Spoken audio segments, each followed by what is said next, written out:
This lecture carries on where we left off with the classical era, starting with the early period and then turning to, at the end of this class, the high classical era. Now in the Greek periods, the classical era is going to begin in 480 BCE and is marked by a very violent conflict with the Persians.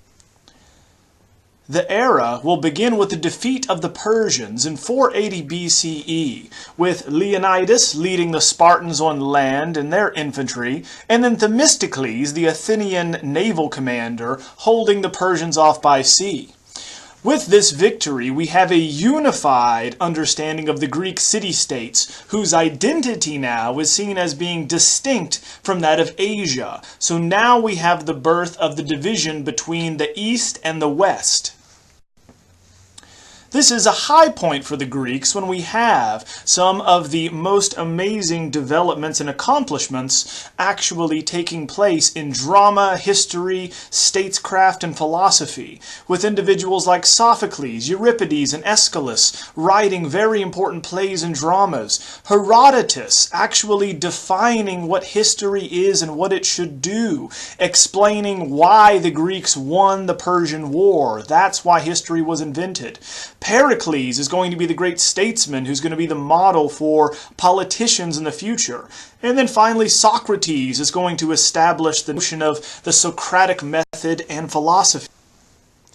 Where we left off with the dying warrior, we began to see how the Greeks are looking at anatomical correctness as a goal in their art, of actually suggesting the severity and the pathos in human drama.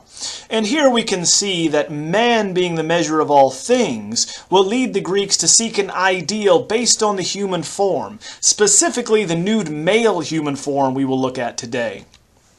Now, in their investigation, they developed this notion of what we now understand of as classical art, that is centered around humanism, that is a human-centered way of viewing the world, that relates to us as humans, how we relate to it, what we see in the world, what it does for us. Rationalism, right? Understanding the world from an intellectual perspective and a rational perspective, generally using mathematics. And finally, idealism, that we're going to seek the best in what we are representing.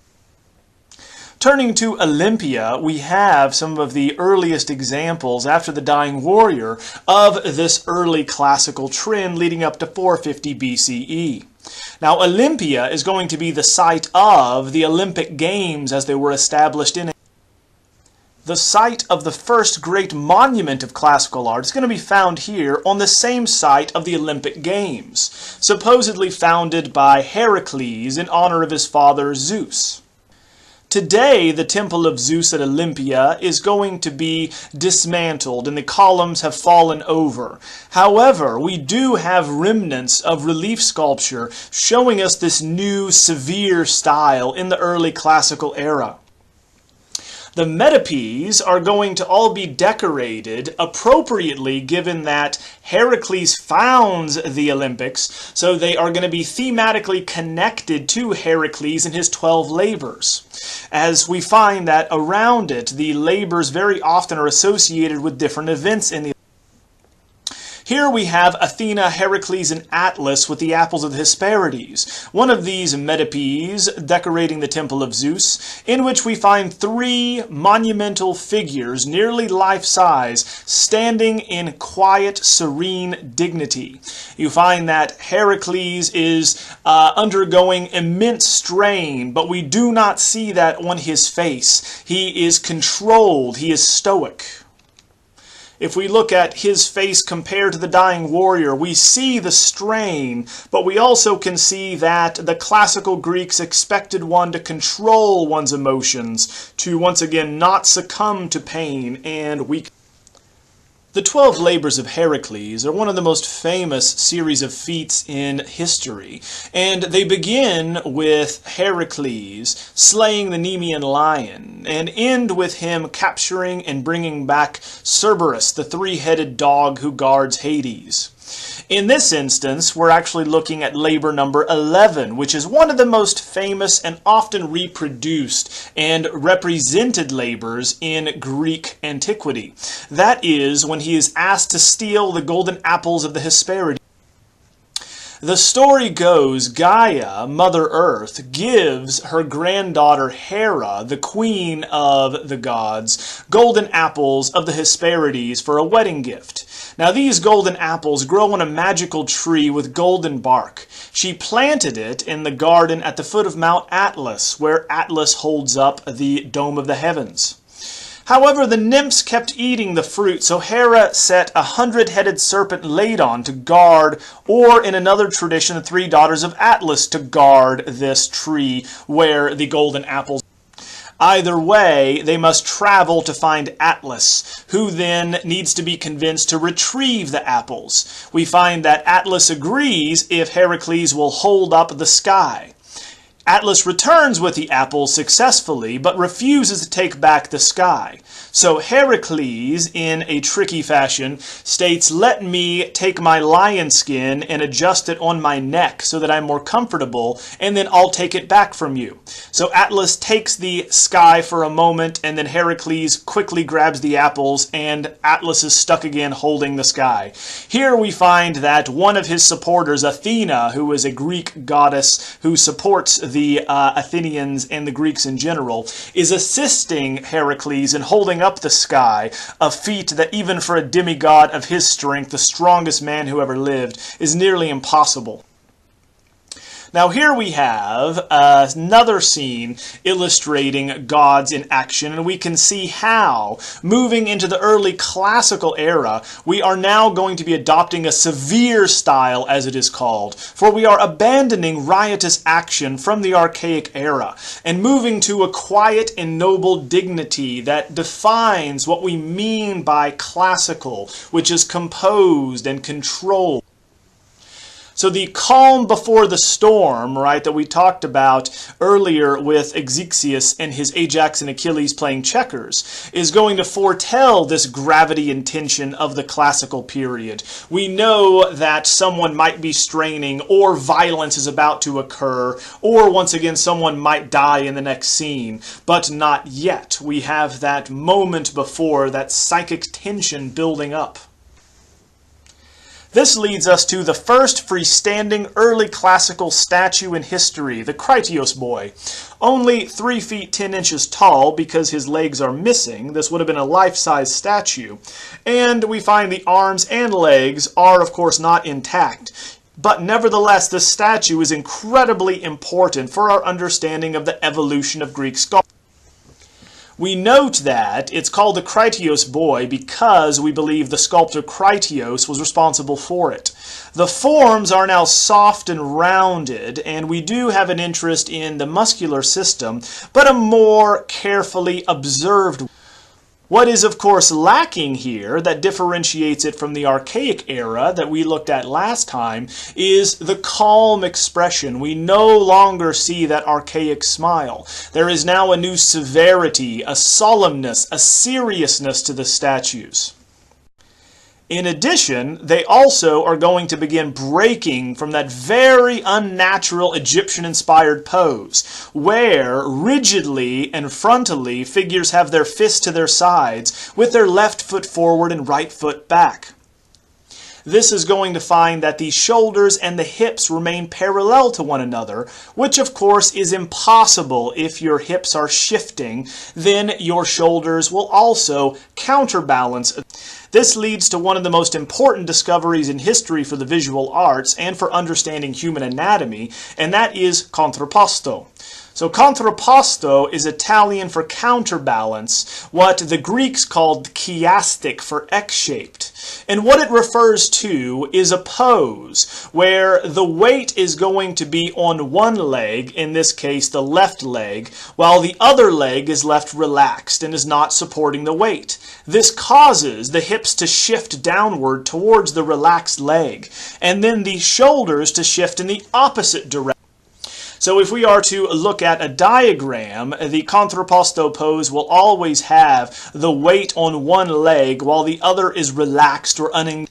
So we find that this now more accurately takes into account how humans actually stand, how they actually are going to shift their weight back and forth. No one is going to stand rigidly upright and plant their feet that are level with one another for any given time. Eventually, we begin becoming tired and or exhausted, so we are going to shift our weight for the comfort that it brings us. So here you're going to have the upright version versus the contrapposto version, where most of us stand, given most of our time and ability. Even when we are seated, we're going to shift our weight from one leg or side of our body to This discovery is going to have incredible consequences in the visual arts moving forward, as we see a rapid development and implementation of what this means to shift the weight from one side to the other in a more and more dramatic approach to the activities and action that figures are shown in. The first example we will show you is going to be found off of the city. Here, divers in 1972 are going to discover a heavily corroded bronze statue on the bottom of the sea. Now, only a hand was poking up, and so they brought it up and then polished it out. It was still filled with clay. And so, like many discoveries of this era, it comes from a shipwreck to one of the colonies that this statue is being shipped to. And so that's why the original bronze statues, and remember that most Greek statues originally are made in bronze. That's generally the only way we can find them surviving, is in a shipwrecked or buried scenario. So having polished this, we notice that there is an extension off of his left arm that is raised, and then a band around his head, and it looks like his right hand was holding something. Originally, he would have had a helmet, a shield, and a spear, all part of hoplite armor for your standard Greek regiment. And those were lost, so now we are left with the very naturalistic and very anatomically correct statue of a mature warrior here, known as the Archaic warrior for where it was found.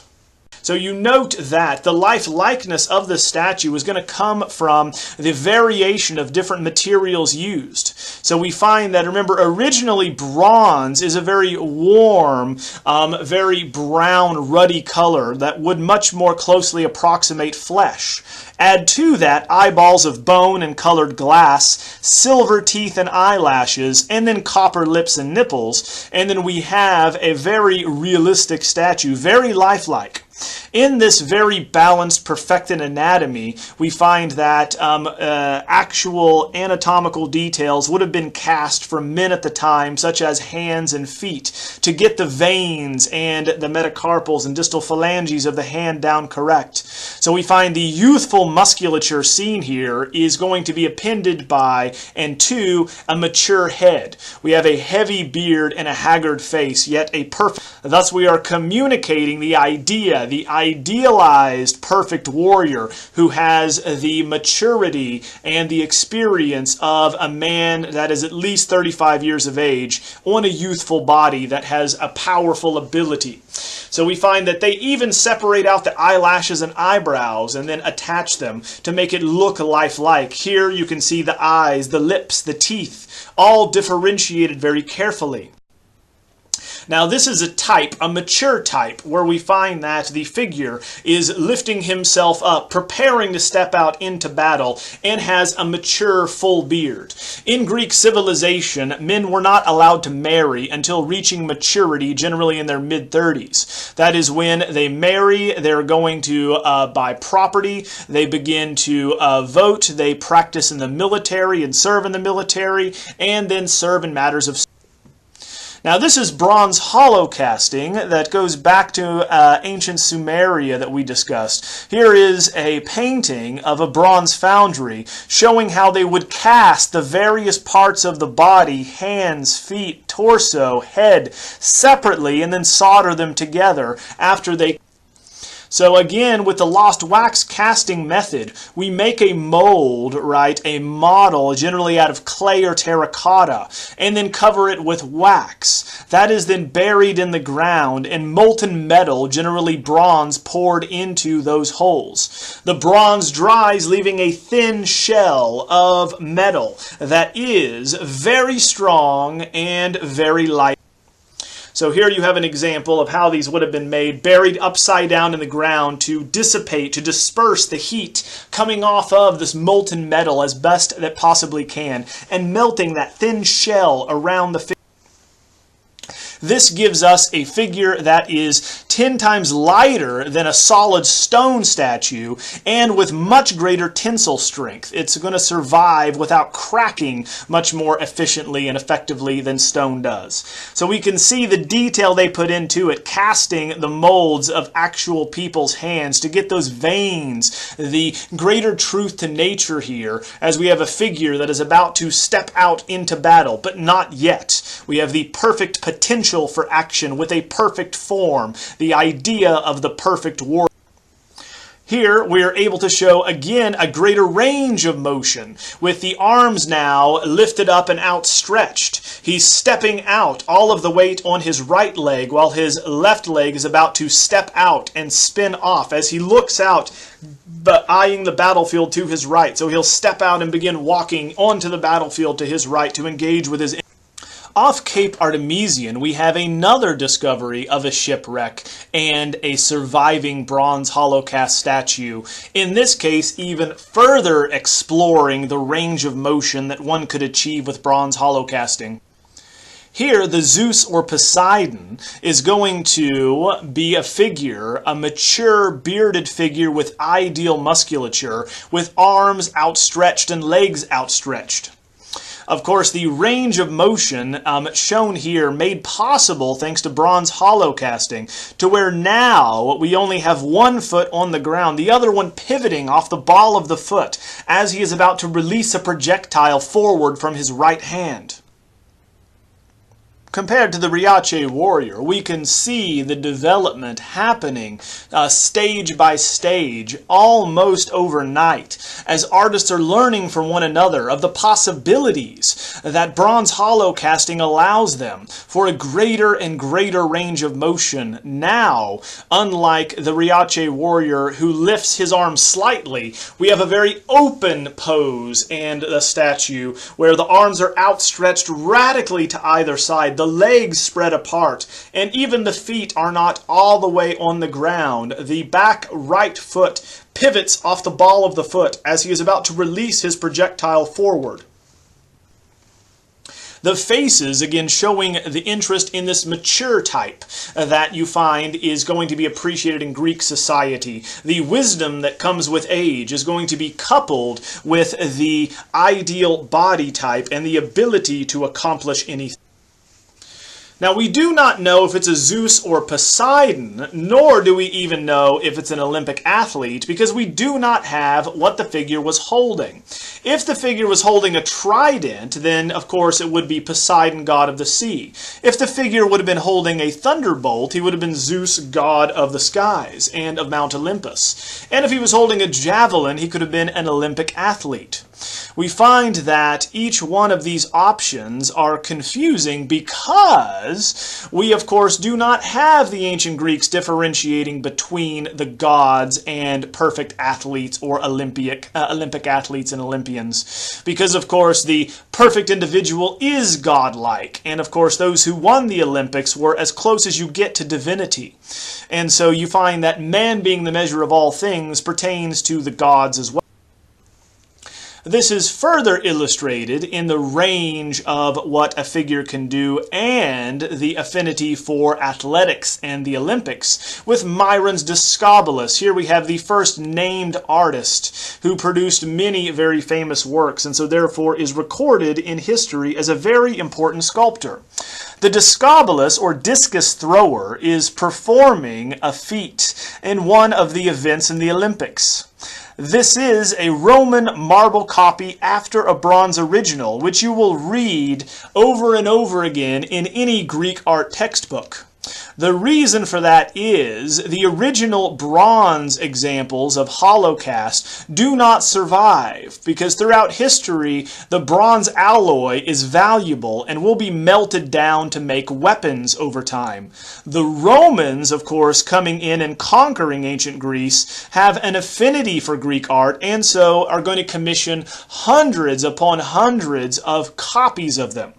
Now, you can tell that a statue is a copy and not an original fairly easily due to the additions that Roman artists had to make in order for the statues to stand up.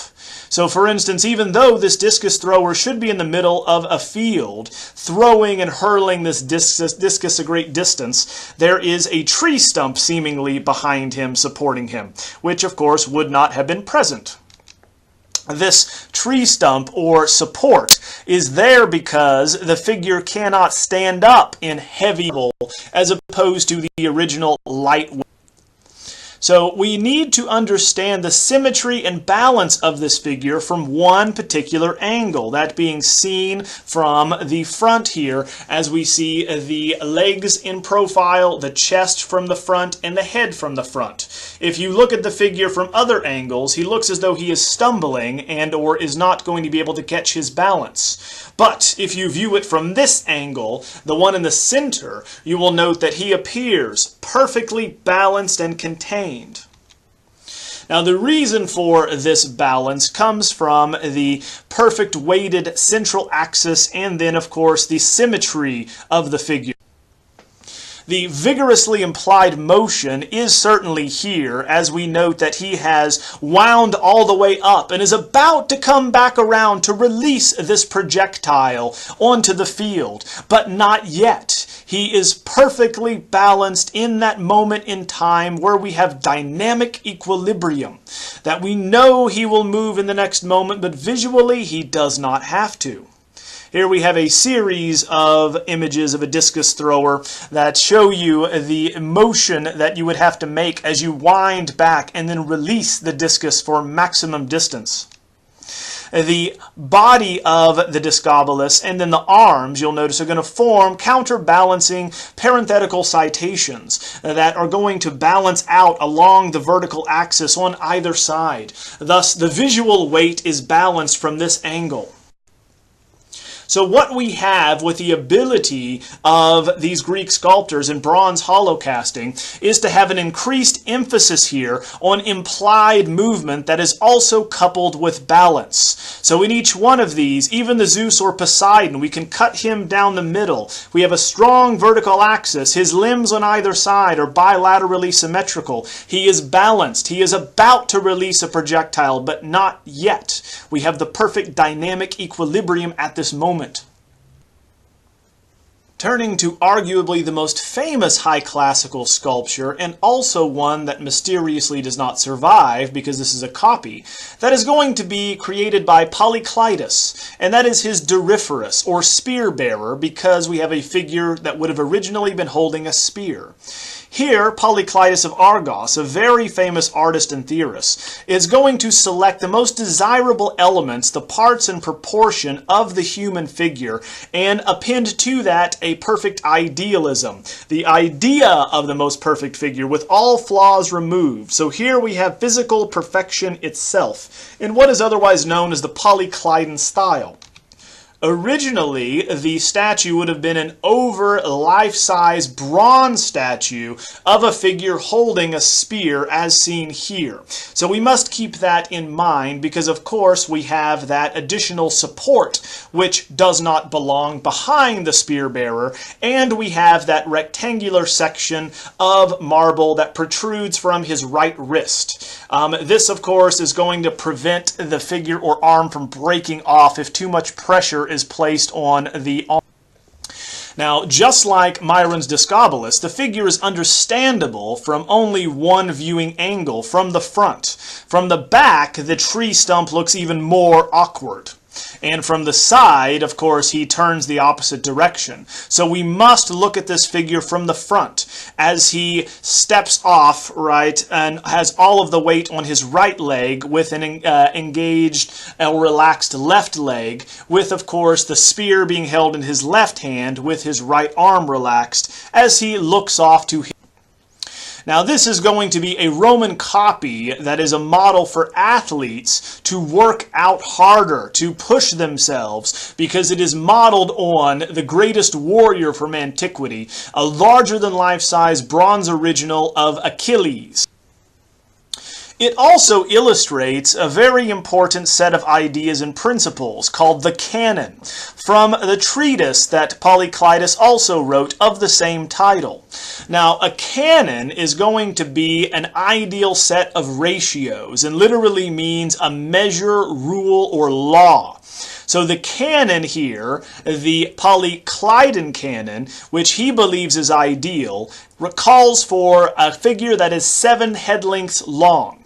That being, you count out the height of the figure's head to the rest of the body, and it adds up to 7. Now, neither the treatise nor the work survives, but it is mentioned in multiple other treatises and by other contemporaries, and in the figure, like the Archaic warrior, is in a perfect contrapposto pose, what the Greeks called chiastic, which makes even more sense in this example with the Doryphorus, as we will discuss, given the systematic balancing taking place. Now, like the Archaic warrior, this other ideal warrior, representing Achilles, looks off to his right, lifts his left hand to hold a weapon, and lowers his right arm. Now, the canon described by Polyclitus also includes the notion of symmetria, or commensurability, which is going to be the relationship of the parts of the body to one another. So the parts must be considered in relationship to the whole. So the first thing we need to point out is that the figure is 1/7 head lengths long, meaning that the head is going to be the measurement that we can then extrapolate from with the rest of the body, all the way down. So we find that the chest, for instance, is 2 head lengths across. His arm is going to be 2 head lengths down to the wrist, and so on. That is, of course, not the only place in which the measurement can be applied. If you are going to focus in on the details of the torso, you also can see that it is going to be equally divisible, in that the pectoral muscles and or the deltoids and or the bicep and or the abdominal muscles, all of which are going to be the same distance, and so are going to be mathematically harmonious. The cross balance and harmony can also be seen if you notice how the limbs are moving and in what direction. So visually, our eye is drawn to the left because he looks to the left. Then his arm moves down, drawing our eye downward. Then his left leg pushes out, directing our attention to the right, which in the final phase, his left arm lifts up. Therefore, we move back up, and so we have a continuous counterclockwise motion that we visually must attend to. So we're meant to contemplate the perfection of this figure as we move around it, as we intellectually engage with it, and think about how the math lines up, how the arms and legs are going to be balanced, how visually we continue to move, yet the figure is stationary and perfectly balanced and its spot where it is. We have that dynamic equilibrium. He is the perfect warrior with the perfect physique, but he need not move yet. Now, the chiastic composition, or contrapposto, extends beyond the legs because we notice that the engaged arm and leg are on the opposite side of the body, that being the leg that's doing something, holding up the weight of the figure, and the arm that is holding up the weight. The same can be said for the limbs that are not doing anything, the relaxed limbs, where we find that the free arm dangles to the side, and on the opposite side of the body, the relaxed leg is also not supporting weight. So we find that in this chiastic or X-shaped pose, the figure is balanced in this fashion. That's where we find the notion of the Italian term contrapposto, counterbalance. He is counterbalanced across from the figure here, forming this X shape, this dynamic equilibrium, just like in compositions, overlapping diagonals are going to form X's that balance one another out, but are dynamic simultaneously. So just as with Myron's Discobolus, we have implied yet balanced motion. We have that moment before he will step out onto the battlefield, before he will engage an enemy. He has not been wounded, he is not tired or exhausted, he is perfect in and of himself. He is also, if you look carefully at his face, on the verge of moving or speaking, for his lips begin to part, as though he's about to say something, just as he is about to push off with his left foot and begin walking. So what we have here is a very rapid evolution in Greek art that is going to be interested in mathematical balance and harmony, and this notion that the perfect individual will show us the perfect balanced forms of the cosmos, because in the human body we have the map for the universe, which will be carried on by the Roman architect Vitruvius, which leads, of course, Leonardo da Vinci to create the Vitruvian Man. Next time, we will dedicate an entire class and lecture just to the Parthenon and the amazing developments and what was carried out there.